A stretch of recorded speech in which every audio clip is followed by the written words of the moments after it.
ça, Philippe Charrier. Mais moi, je suis un vétéran, je suis un ancien du 12 RBC qui a fait 14 ans. J'ai 2 missions en Afghanistan de fait à mon actif.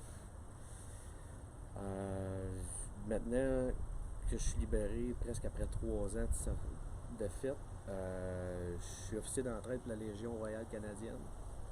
J'aide les vétérans à sortir de l'isolement, à les aider avec leur administration via anciens combattants.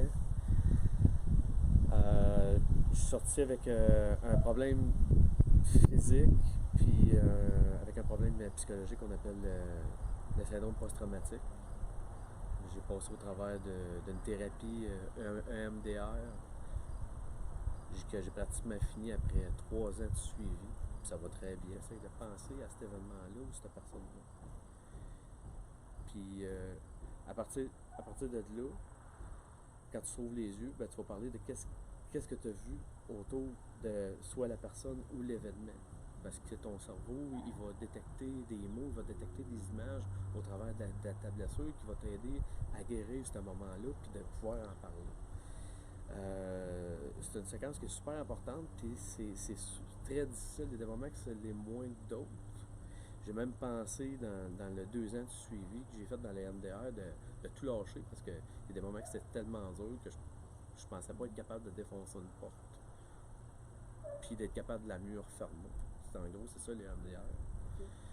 Puis pour qu'est-ce de ma santé physique avec une lombalgie mécanique chronique, que j'ai un problème au dos, mais j'ai fait de l'ergothérapie pendant presque 6 mois. Fait que ça, c'est une équipe qui est ici à Québec, là, très professionnelle, puis qu'on m'a fait faire de la physio, de la massothérapie, des exercices physiques. On m'a appris à reprendre confiance en moi, puis d'être capable encore de dépasser mes limites, mais de qualifier ma vie sur une échelle de bonheur de 0 à 10, je la mettrais 8 sur 10 présentement. Pourquoi? Parce que j'ai réussi à guérir. Okay. La vraie raison, c'est pour ça. J'ai réussi à passer tranquillement à autre chose, mais à continuer à prendre soin de moi, que ce soit physique ou mental. Quand je vais taper le 10, c'est peut-être parce que ça va s'appeler le marché du travail, mais le marché du travail, pour moi, c'est plus aider mon prochain qui s'appelle le vétéran. Oui, j'ai été sur le 0, 1, puis 2, puis pendant un bon laps de temps, je pense que ça a duré au moins 1 an. On parle de quand j'ai eu mon diagnostic là, de syndrome post-traumatique en 2014-2015. J'ai vécu une grosse dépression.